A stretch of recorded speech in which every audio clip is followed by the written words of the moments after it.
They say that in the moments before a car crash, time slows down. You see the glass shattering before it breaks. You hear the metal screeching before it bends. For Amara Williams, standing in the foyer of the Hannam penthouse, time didn't just slow down. It stopped. The elevator doors had slid open with a soft, expensive whoosh, revealing the woman who had haunted Amara's nightmares for 2 years. Madame Kang Suyon, the chairwoman, the architect of Amara's exile.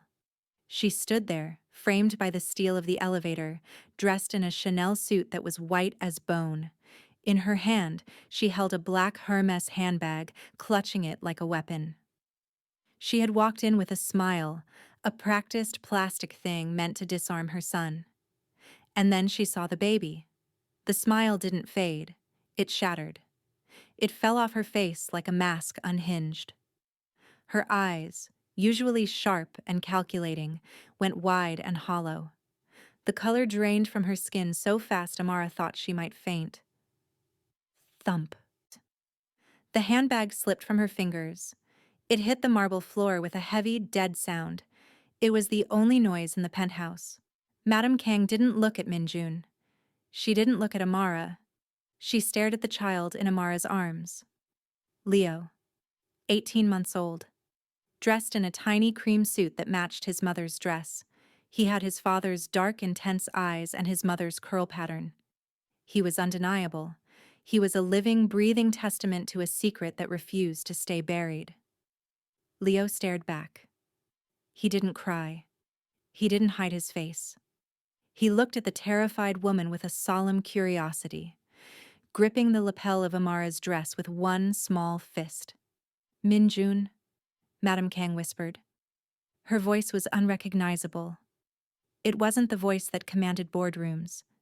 It was thin, brittle, the voice of a woman watching a ghost walk through a wall. What is this? Minjun didn't flinch. He took a step forward, placing himself slightly in front of Amara, a human shield. His body, language had changed since the morning. The guilt was gone. The confusion was gone. In its place was a cold, simmering rage that made the air in the room feel heavy. This, Minjun said, his voice dropping an octave, is the reason I woke up this morning. This is Leo, your grandson. The word hung in the air. Grandson.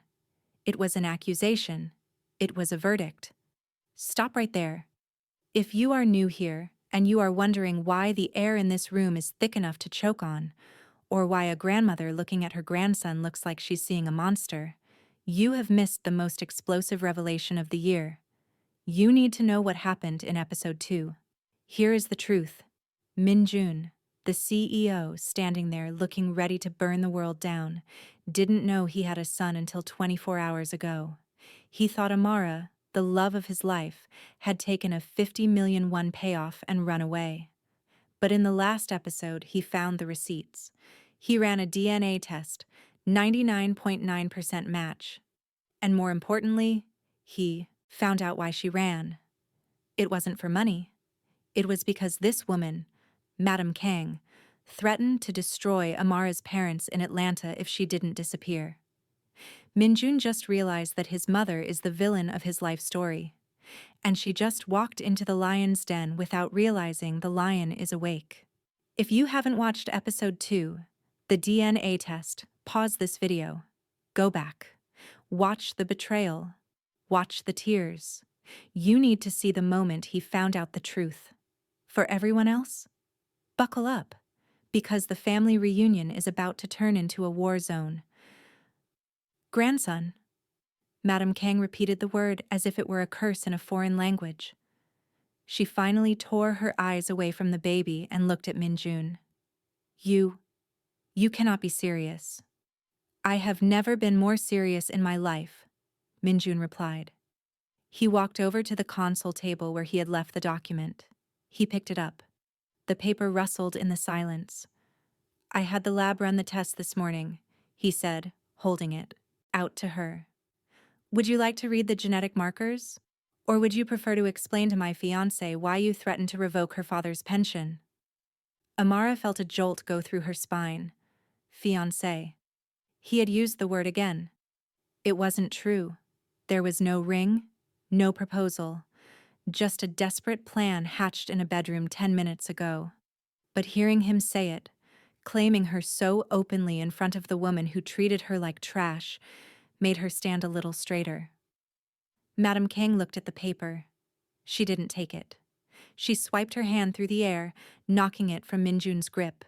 It fluttered to the floor, landing next to her expensive bag. "A piece of paper means nothing!" she shouted. The shock was wearing off, replaced by the familiar cold fury that Amara remembered so well. "Do you think I am stupid, Minjun? Do you think I am some senile old woman you can trick?" She pointed a manicured finger at Amara. "You haven't seen this girl in 2 years. You told me she was dead to you. And now? You drag her out of whatever gutter she was hiding in, dress her up in couture, put a baby in her arms and expect me to believe this is a family?" "I expect you to believe your eyes," Minjun said. "My eyes see a gold digger who ran out of money," Madame Kang hissed. She stepped closer to Amara, invading her space. The smell of her perfume, Chanel number 5 and cold ambition, washed over Amara, triggering a visceral memory of that hotel room 2 years ago. "How much, girl?" Madame Kang asked, her voice dropping to a venomous whisper. 50 million wasn't enough to keep you away? Did you spend it all? Do you want 1 billion? Is that it? You came back to squeeze the golden goose one last time?" Amara felt the old fear rising in her throat, the instinct to shrink, to apologize, to run. It was a habit built over years of being told she didn't belong. But then, Leo shifted in her arms. He reached up and touched her cheek, his small hand warm and solid. "He is real," Amara thought. "He is mine." And she tried to erase him. The fear evaporated. It burned away, leaving something harder in its place. Amara smoothed the silk of her dress. She remembered the photo Madame Kang had shown her. The photo of her father walking into church. "You can't afford me," Amara said. Her voice was soft, but it carried in the large room. Madame Kang blinked. "Excuse me?" "You can't afford me," Amara repeated louder this time. She looked the older woman dead in the eye. "Because you are poor, Madame Kang." Madame Kang gasped, affronted. "I am the chairwoman of—" "You have money," Amara cut her off. "You have billions of one. You have this building. You have that bag on the floor. But look at you." Amara gestured around the cold, empty foyer. "You are standing in your son's home, and he is looking at you like a stranger. You are looking at your only grandson, and all you see is a stock price. You have no honor. You have no love. You are the poorest woman I have ever met." The silence that followed was absolute. Minjun looked at Amara, his mouth slightly open. He had never seen anyone speak to his mother like that. Not his father. Not the board members. Certainly not him. Madame Kang's face turned a violent shade of red. Her hands curled into fists at her sides. "How dare you?" she whispered, shaking with rage. You foreign." "Say it." Minjun stepped in, his voice warning. "Finish that sentence, mother, and I will have security escort you out by your elbows." Madame Kang spun on him. "This is my family's property. I bought this penthouse. I put you in that chair. I made you who you are." "No," Minjun said. "You made me a weapon. You made me a tool to expand the empire, but you didn't make me a man. I had to figure that out on my own." He reached out and took Amara's hand. He interlaced their fingers, showing his mother the unity of their front. "We are going to have brunch," Minjun said calmly. "The table is set. The food is waiting. You are going to sit down. You are going to drink tea. And you are going to look at your grandson. If you can do that, you can stay. If you can't, the elevator is right behind you." Madame Kang looked at the elevator. She looked at her son. She looked at the baby. She was trapped. If she left now, she lost control of the narrative. She lost her access to Minjun.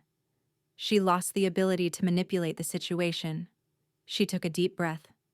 She smoothed her jacket. She bent down, stiffly, indignantly, and picked up her bag. "I am thirsty," she said coldly. "I will take tea." Minjun nodded sharply. "This way." He led them toward the dining room. But as Amara walked past Madame Kang, the older woman leaned in. "Just for a second." "Do not mistake this for victory," Madame Kang whispered, so low only Amara could hear. "I have removed you before. It was easy then. It will be necessary now." Amara didn't stop walking, but she tightened her grip on Minjun's hand. The dining room of the penthouse was a masterpiece of modern design. A long table of black obsidian stretched under a chandelier that looked like falling rain.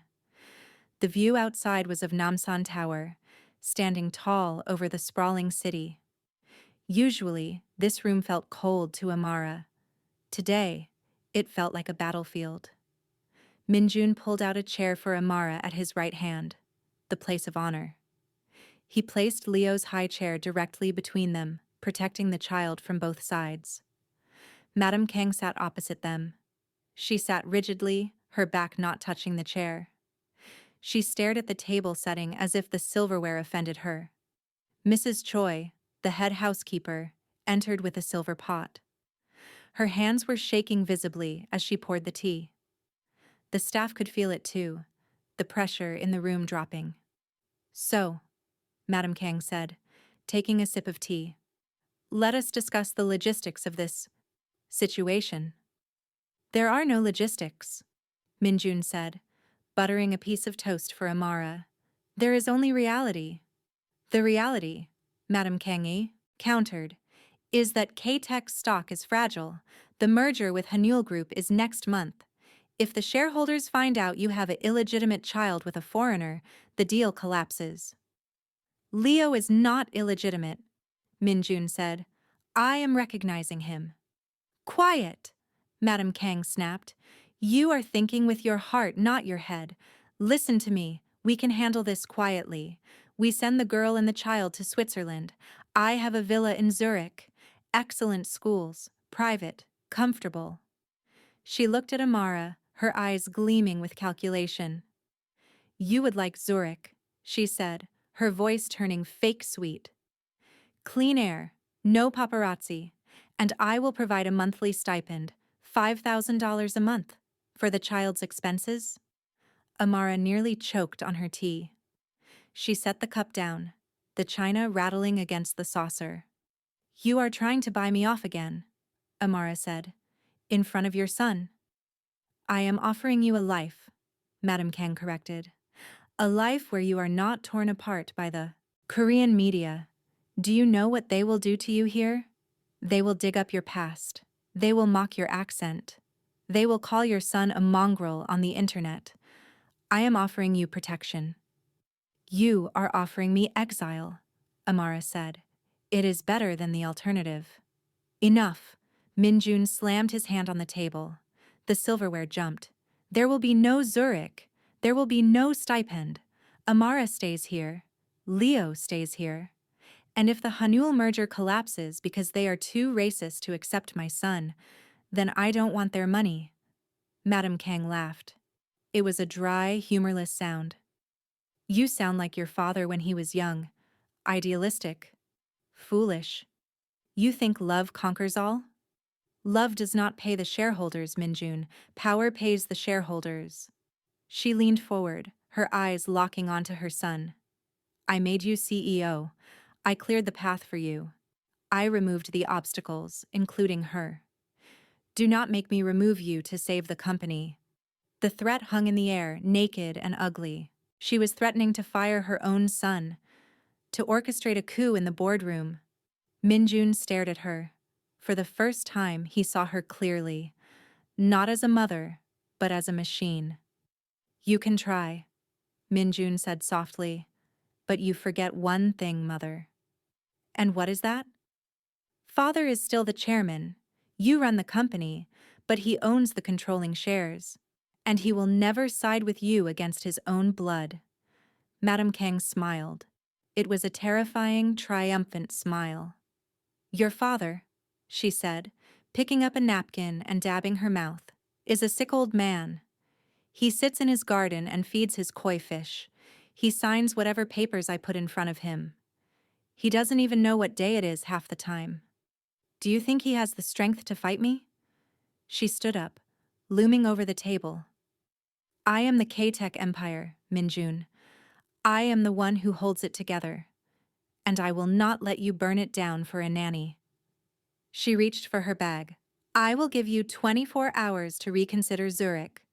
If you refuse, well, accidents happen to stock prices. And sometimes, she looked at Amara, accidents happen to people. Boom! The sound came from the foyer. It was the heavy, distinct sound of the double oak doors being thrown open. Amara jumped. Minjun stood up. Madame Kang froze. Heavy footsteps echoed on the marble. Thump, drag, thump, drag. A cane. And then, a voice. A voice that sounded like gravel grinding in a cement mixer. Deep, ancient, powerful. Who, the voice rumbled, is threatening my family? Madame Kang's face went white, whiter than her suit. She looked like she had seen a ghost. Husband? She whispered.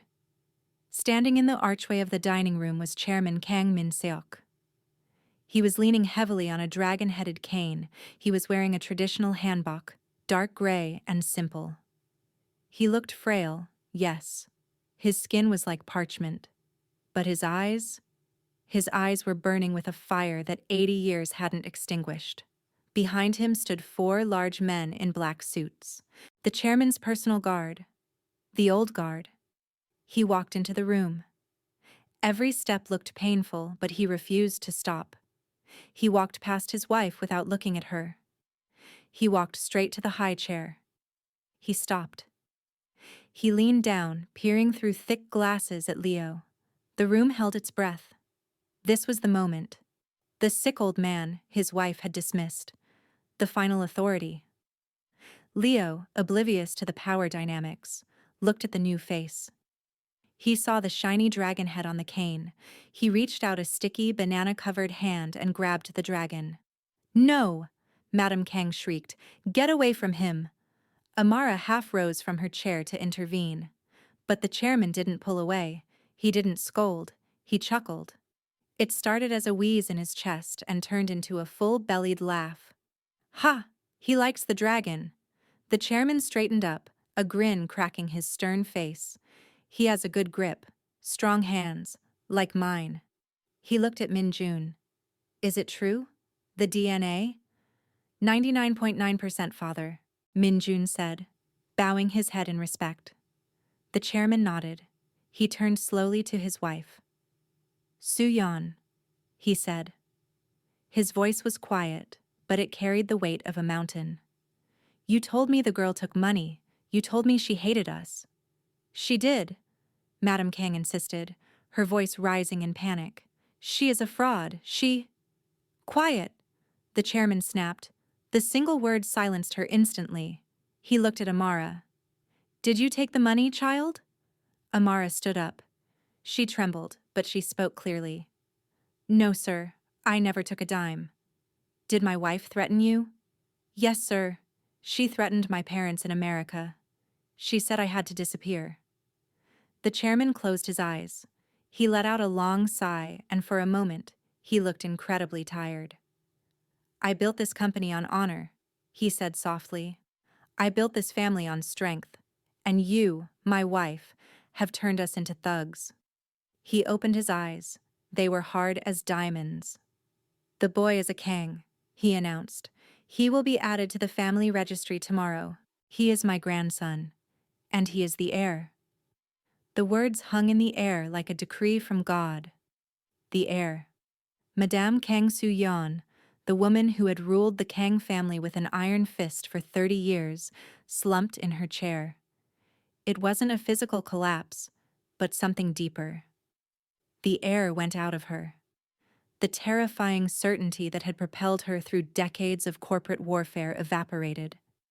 She stared at her husband, Chairman Kang Min-seok, the man she had dismissed as senile, the man she had been managing like a child. He stood there, leaning on his dragon-headed cane, looking stronger than he had in a decade. "Heir?" Madame Kang whispered. Her voice was thin, incredulous. "You cannot be serious. Look at him, Min-seok. Look at his skin. Look at his mother. He is a foreigner." "He is my blood," the chairman rumbled. He tapped his cane on the floor for emphasis. "And he is the only grandson I have. Do you see another one? Did you give me another one, Soo-yeon?" The "I" question was a blade. Madame Kang flinched. They had only one son, Min-jun. And for years, she had chased away every woman Min-jun brought home, waiting for the perfect match that never came. In her quest for perfection, she had nearly ended the line. "I was protecting the family name," Madame Kang hissed, her eyes darting to Amara with pure venom. "I was waiting for an alliance, a merger, not this." "You were waiting for a mirror," the chairman corrected. "You wanted someone who looked like you, thought like you, obeyed like you." He walked, slowly, painfully, around the table. He stopped in front of Amara. Amara stood up. Her legs were shaking, but she held Leo close. The baby, sensing the shift in power, went quiet, watching the old man with wide eyes. The chairman peered at her through his thick glasses. Up close, Amara saw the lines of exhaustion etched into his face. He was old. He was tired. But his eyes were sharp. "What is your name, child?" he asked. "Amara," she whispered. "Amara Williams, sir." "Amara," the chairman repeated. He tested the name on his tongue.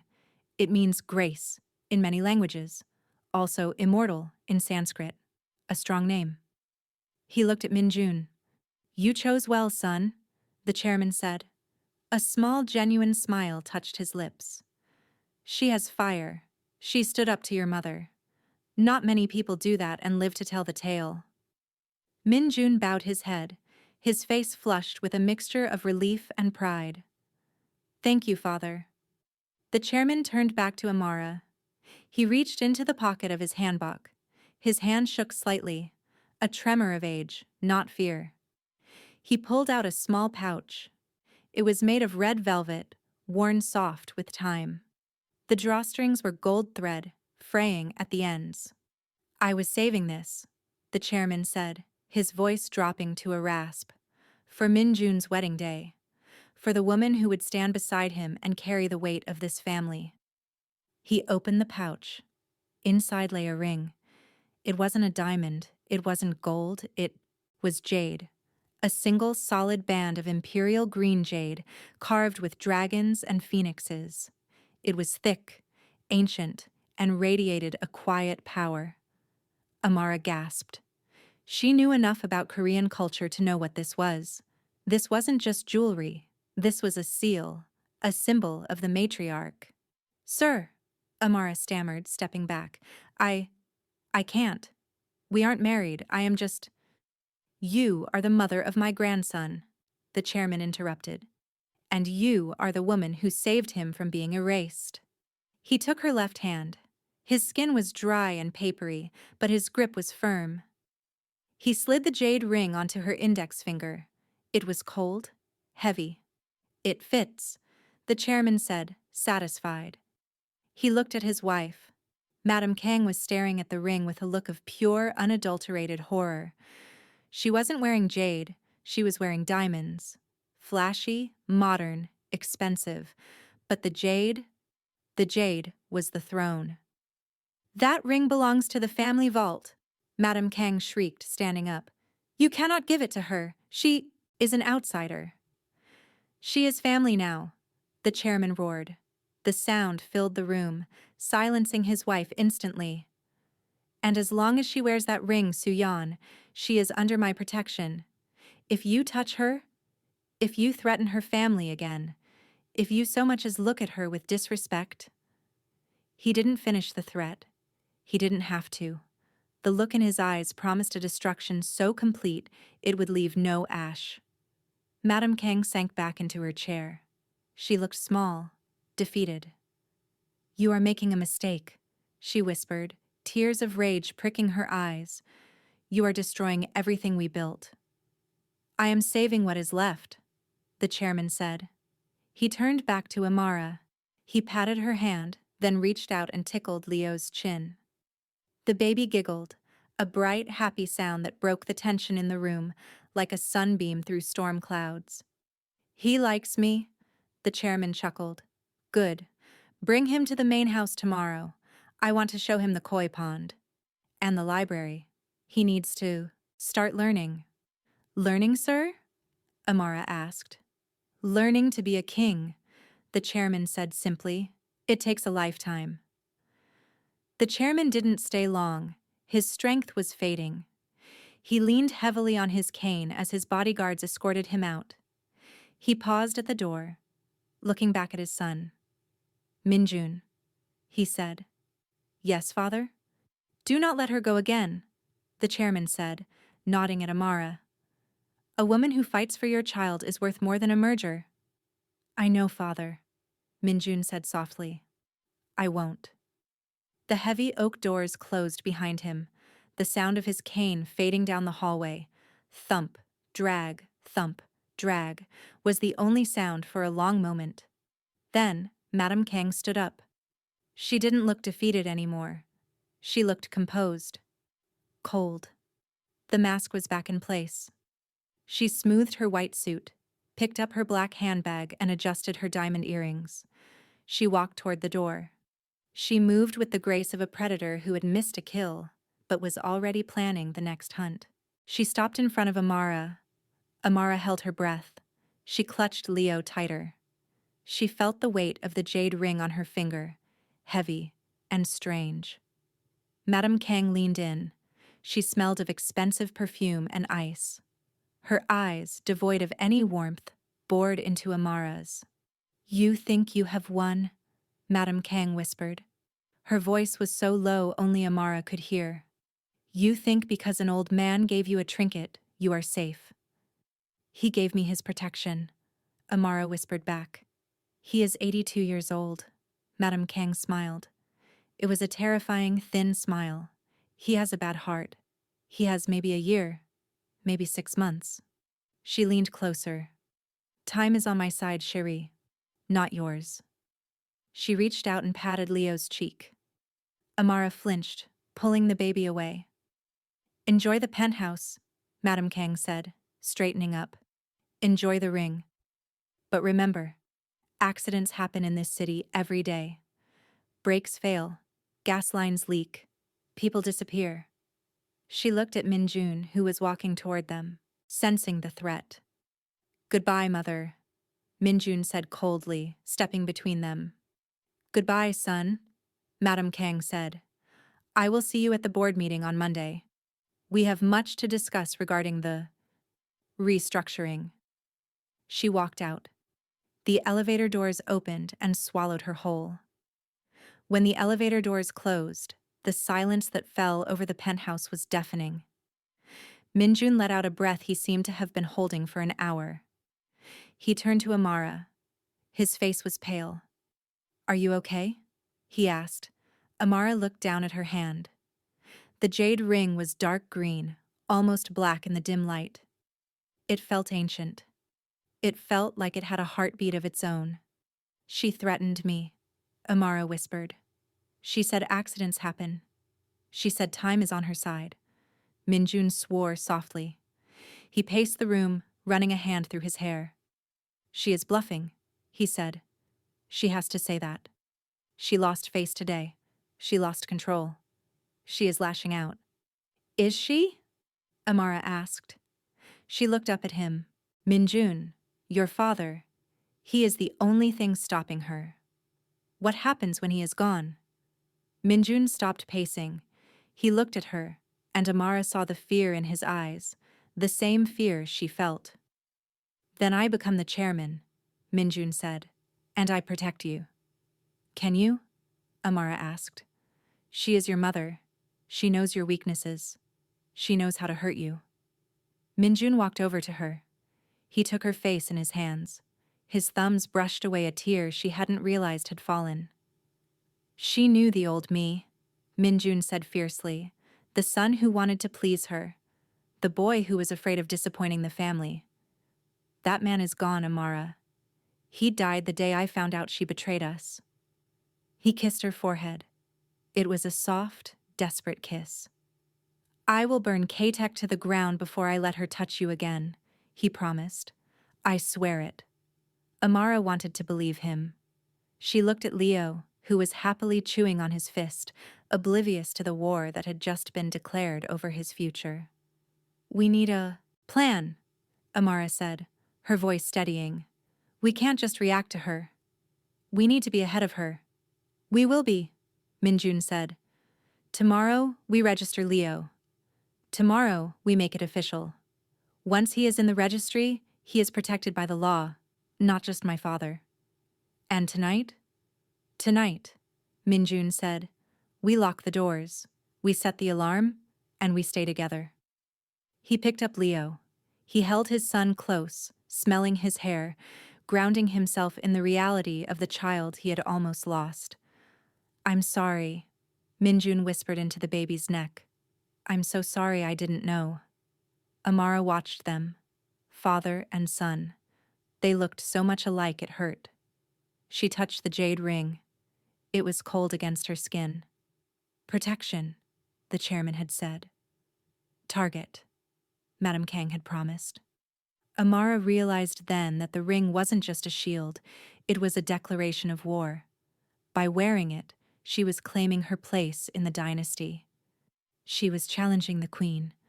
She took a deep breath. She didn't take the ring off. Minjun, she said. He looked up. If we do this, she said, if we fight her, we do it my way. No more secrets. No more hiding. If she comes for us, she finds us ready. Minjun nodded. A slow, dark smile spread across his face, the smile of a wolf who had found his mate. Your way, he agreed. Always. The drive back to the penthouse was different from the drive there. The silence wasn't heavy with fear anymore. It was heavy with exhaustion. Minjun drove. He had dismissed the chauffeur. He said he needed to feel the wheel in his hands, needed to be in control of something after the chaos of the family meeting. Amara sat in the passenger seat. Leo was asleep in the back, strapped into a car seat that looked like a cockpit. She looked down at her hand. The streetlights of Seoul flashed over the jade ring, making the carved dragon seem to move. It was still cold. It felt foreign on her finger. A relic from a time of emperors and concubines, not a piece of jewelry for a modern woman from London. It's heavy, Minjun said. He didn't take his eyes off the road, but his hand drifted across the center console to cover hers. It feels like a target, Amara admitted. Your mother looked at this ring like she wanted to cut my finger off to get it back. She probably did, Minjun said grimly. That ring, it hasn't been worn in 20 years. My grandmother wore it until she died. My mother assumed it would go to her, but father kept it in the vault. Why didn't he give it to her? Minjun sighed. Because jade protects the heart of the family. My father respects my mother's business acumen. He fears her ambition. But he never trusted her with the heart. He squeezed Amara's hand. He trusts you. Amara looked out the window. The Han River flowed black and silent beneath them. He doesn't know me, Minjun. He met me for 10 minutes. He gave me this because of Leo, because of biology. No, Minjun corrected. He glanced at her, his eyes intense in the dashboard light. He gave it to you because you stood up to him. When Leo grabbed his nose, you didn't apologize, you didn't cower. You acted like a mother, not a subject. He turned the car onto the private road leading to the UN village. In the Kang family, people bow. They scrape. They flatter. You told the truth. That is rare currency in my world, Amara. Rarer than jade. They pulled up to the gate. The guards bowed lower than usual. They had likely already heard the news. The gossip network of the staff was faster than fiber optic internet. The heir has been found. Minjun parked the car in the underground garage. He turned off the engine, but he didn't open the door. The silence settled around them, intimate and safe. Amara, he said. Yes? Thank you. She turned to him. For what? For not running away when my mother threatened you today. For staying. For wearing that dress. For giving me a son. His voice cracked on the last word. He looked away, fighting tears. The adrenaline of the fight was wearing off, leaving him raw. Amara unbuckled her seatbelt. She reached out and touched his face. His skin was warm, his stubble rough against her palm. I'm not going anywhere, she whispered. We are in this now. You, me, and Leo. Minjun turned his face into her palm, kissing the center of her hand. It was a gesture of absolute surrender. Let's go home, he said. The penthouse felt different at night, with the curtains drawn against the city lights. It felt less like a fortress and more like a home. They put Leo to bed together. It was a clumsy, beautiful dance. Minjun didn't know where the pajamas were. Amara didn't know how to work the high-tech baby monitor. They bumped into each other. They laughed. Soft, tired laughs that released the tension in their shoulders. Minjun stood over the crib, watching Leo sleep. He reached out and stroked the baby's cheek with his thumb. He looks like you when he sleeps, Minjun whispered. The mouth, it's the same pout. He has your frown when he's thinking, Amara countered, and your stubbornness. Good, Minjun said. He will need it. They left the nursery door cracked open. Amara walked into the living room. She kicked off her heels, sinking her toes into the plush rug. She felt lighter, stripped of the armor she had worn all day. Minjun was in the kitchen. He poured 2 glasses of wine. He brought them over, handing one to her. To the heir, he toasted, a wry smile on his lips. To survival, Amara corrected. She clinked her glass against his. The sound was clear and sweet. They sat on the massive sofa facing the window. The city of Seoul sprawled out before them. Millions of lights, millions of lives. Minjun, Amara asked quietly, what happens tomorrow? Tomorrow, Minjun said, taking a sip. We go to the district office. We register Leo's birth. We put his name on the Hoju, the family registry. Once that is done, he is legally a Kang. He inherits my shares. He inherits the protection of the estate. And the media? They will be there, Minjun admitted. My mother will leak the time and place. She will want a circus. She hopes the paparazzi will scare you off. She hopes they will get an unflattering photo of you, something she can use to paint you as an unfit foreigner. Amara tightened her grip on the wine glass. She plays dirty. She plays to win, Minjun said. He turned to her, his face serious. But she forgets that I own the media companies, too. I have already made calls. The photographers who show up tomorrow will be from my papers. They will print what I tell them to print. And what will they print? Minjun reached out and touched the jade ring on her finger. They will print that the king has found his queen. Amara's breath hitched. Minjun? I mean it, he said. He set his glass down. He moved closer, invading her space in the way she used to love, the way that made her heart race. I meant what I said at brunch. You are my fiancé, not fake, not for the cameras. Real. You can't just decide that, Amara whispered, though she didn't pull away. We haven't. We haven't been together in 2 years. You don't know who I am anymore. I'm not the girl who taught English. I'm a mother. I'm tired. I'm scared. I know who you are, Minjun said. I saw you today. You are the woman who walked into a lion's den to save her cub. You are the woman who looked my mother in the eye and told her she was poor. You are the strongest person I have ever met." He leaned in, his forehead resting against hers.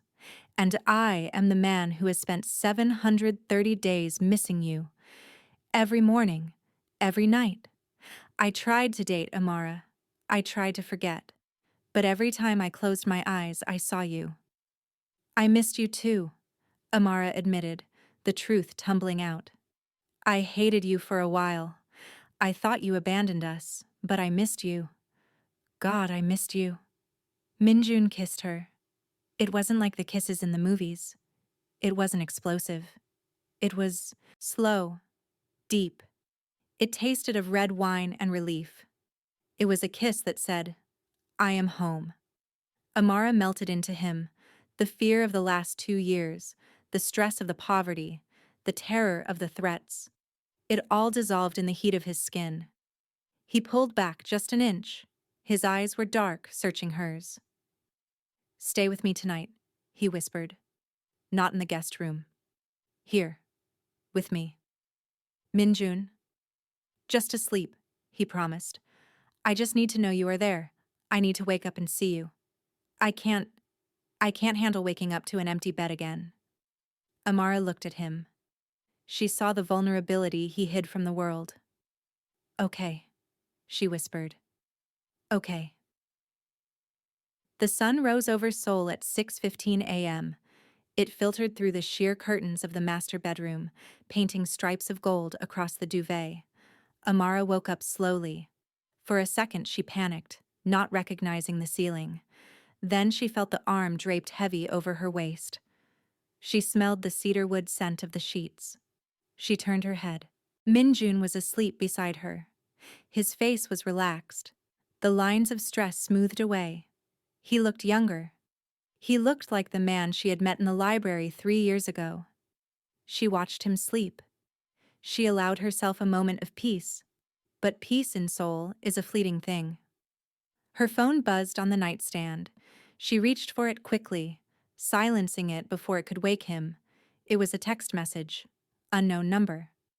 Amara opened it. There was an image attached. It was a photo taken from a distance. It showed Amara and Minjun walking into the penthouse building last night. The timestamp was 9:45 p.m. Below the photo was a text. "Nice dress. Pity it won't fit you in prison." Amara sat up, her heart hammering. The peace shattered. The text was followed by a link to a news article on a gossip site. Breaking. CEO Kang Min-jun's secret life exposed. Sources claim the K-Tech heir has been hiding an illegitimate child with a foreign visa violator. Immigration authorities have been notified. Amara dropped the phone. Min-jun stirred. He opened his eyes, blinking in the sunlight. He saw her face. "Amara?" He sat up instantly, reaching for her. "What is it? Is it Leo?" "No," Amara whispered. She pointed at the phone. It started. Minjun grabbed the phone. He read the text. He clicked the link. He scanned the article. His face hardened. The lover vanished. The CEO returned. "Immigration," he spat. "She is trying to deport you before we can register Leo." He threw the covers off and stood up. He was naked, glorious, and terrifying. He didn't care. He walked to the window and looked down. "She leaked it," he said. "She tipped off the tabloids and called immigration.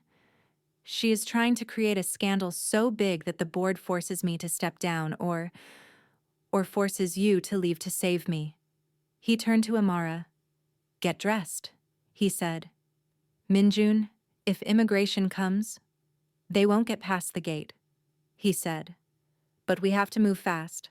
We need to get to the district office now. Once that paper is stamped, once Leo is a citizen and a Kang, they can't touch you. You become the mother of a citizen. You get permanent residency automatically. But the paparazzi, let them come," Minjun said. He walked to the closet and pulled out a fresh suit. "We are going to give them a show." He turned to her, his eyes blazing. "Do you trust me?" Amara looked at the jade ring on the nightstand where she had left it. She picked it up. She slid it onto her finger. "I trust you," she said. "Good," Minjun said. "Then let's go start a revolution." The paparazzi were waiting. Of course they were. When the black Genesis G580 pulled out of the underground garage of the UN village, the flashbulbs exploded like fireworks. It was a wall of light, blinding and aggressive. Men with cameras threw themselves at the hood of the car. Drones buzzed overhead like angry hornets. Inside the car, the silence was absolute. Minjun drove. His knuckles were white on the leather steering wheel.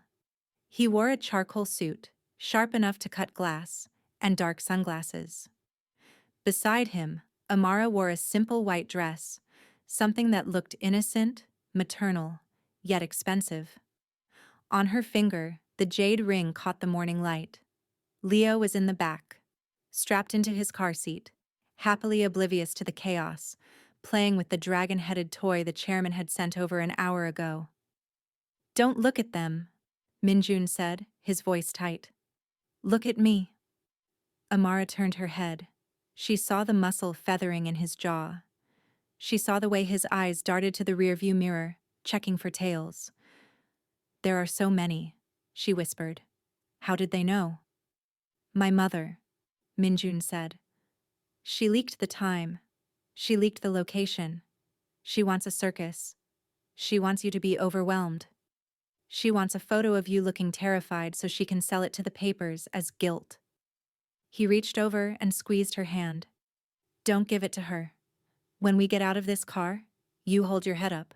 You are the mother of the heir. You are the future of this family. Act like it." Amara took a deep breath. She touched the jade ring. She thought of the chairman. She thought of the threats. "I'm ready," she said. They turned onto the main road, followed by a convoy of press motorcycles. It looked like a presidential motorcade or a funeral procession.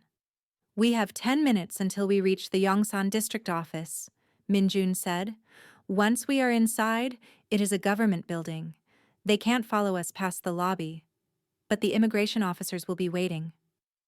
"What if they arrest me?" Amara asked, voicing the fear that had been clawing at her throat all morning. "My visa." "Minjun, technically I overstayed. My teaching visa expired 6 months ago. I've been invisible." "You are not invisible anymore," Minjun said. "And they can't deport you?" "Why not?" "Because in 10 minutes," Minjun said, speeding up as the district office came into view, "you will be the mother of a Korean citizen, and under Article 12 of the Immigration Act, the mother of a Korean national cannot be deported while the child is a minor. It is the law." He looked at her, a fierce, protective grin breaking through his tension. "We just have to sign the paper before they put the handcuffs on." The scene outside the Yongsan district office was chaos. Police were holding back a crowd of reporters. News vans were parked on the sidewalk. The moment Minjun's car stopped, the noise was deafening. Shouting. Questions. Accusations. "Mr. Kang, is the child yours? Ms. Williams, did you blackmail the family? Is it true you are being deported?" Minjun got out first. He buttoned his jacket. He surveyed the crowd with a look of such utter disdain that the shouting quieted for a second. He walked around the car. He opened Amara's door. He offered his hand. Amara stepped out. The flashes blinded her. The noise hit her like a physical wave. Fear. It spiked in her chest. But then she felt Minjun's hand. Warm. Solid. Unshakable. He pulled her close, tucking her hand into the crook of his arm. He leaned down, unbuckling Leo from the back seat. He lifted his son, who was blinking in the sunlight, and held him against his chest, facing the cameras. For a moment they just stood there. The CEO, the mother, the heir. It was the picture of the year. Move, Minjun commanded. His personal security team, 4 large men who had arrived in a separate vehicle, formed a wedge. They pushed through the crowd. Make way! Step back! They reached the glass doors. Amara felt a hand grab her arm, a reporter trying to get a comment. Minjun didn't even look. He shoved the man back with his shoulder, hard enough to send him stumbling. Touch her again, Minjun snarled, and you lose the hand. They burst into the lobby. The sudden quiet was jarring. The air conditioning was cool, but waiting by the elevators were 3 men in blue uniforms. Immigration. Amara froze. The lead officer stepped forward. He held a clipboard. Ms. Amara Williams? He asked. Yes, Amara whispered. We have received a report of a visa violation. We need you to come with us for questioning. Minjun stepped in front of her.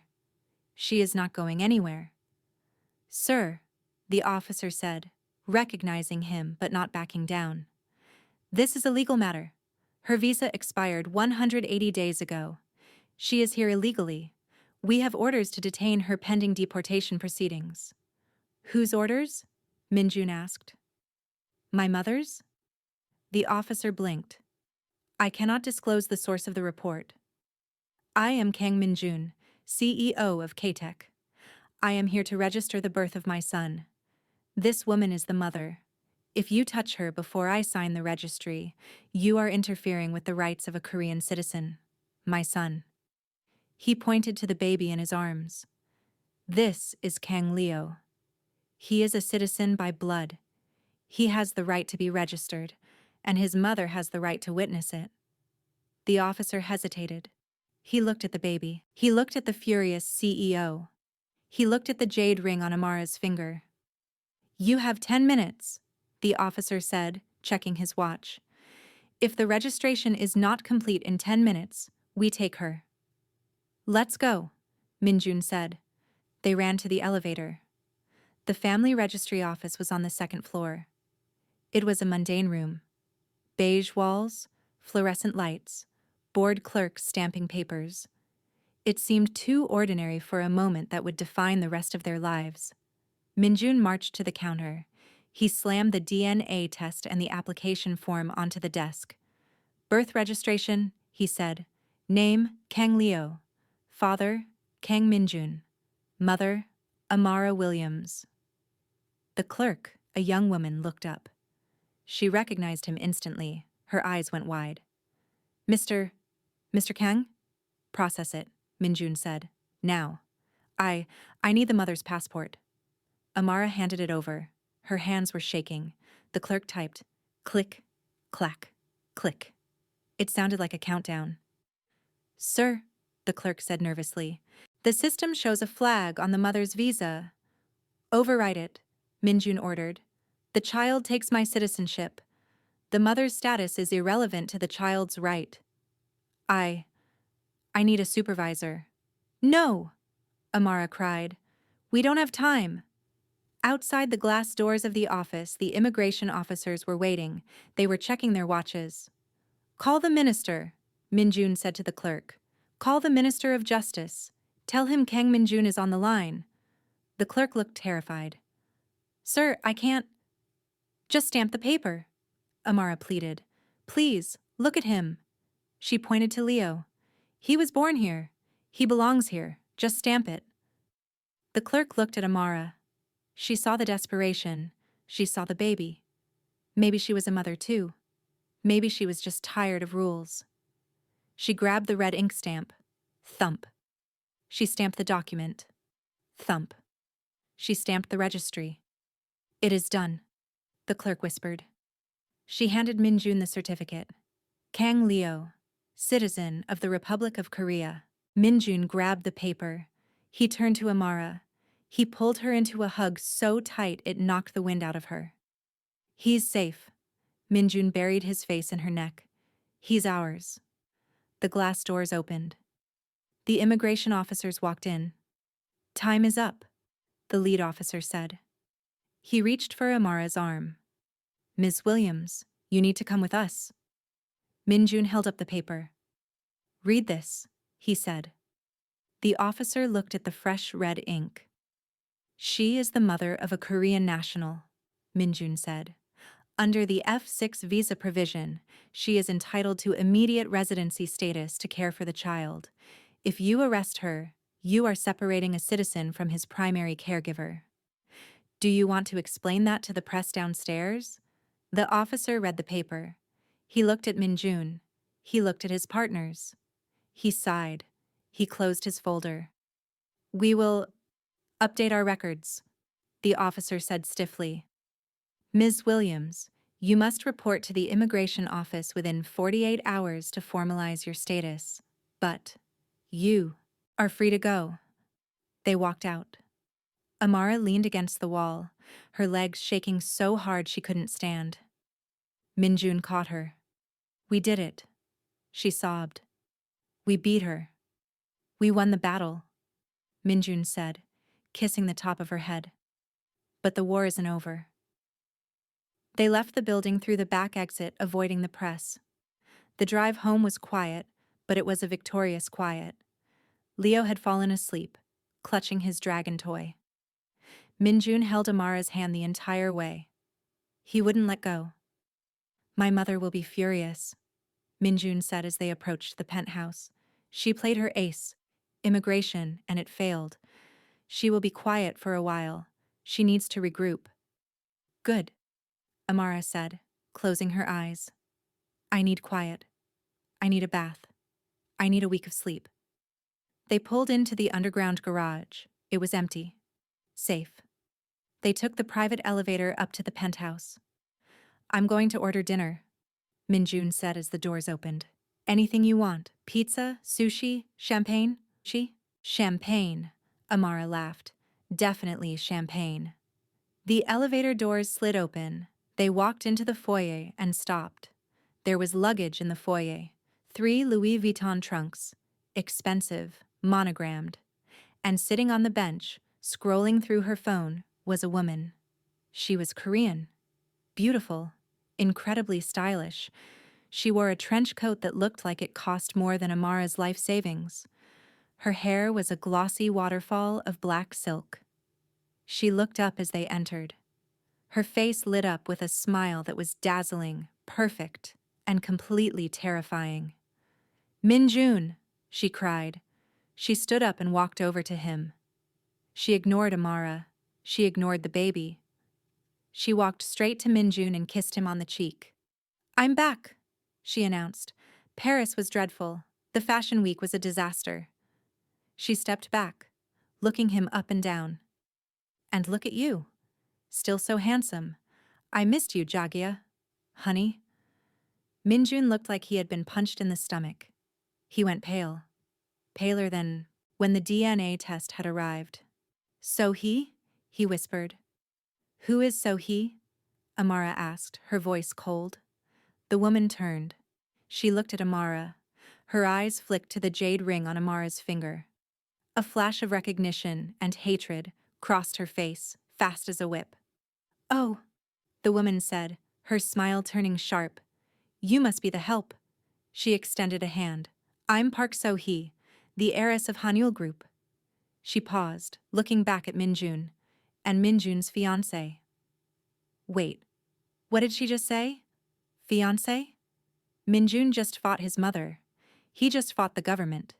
He just declared Amara his queen to the press, but he forgot to mention one tiny detail.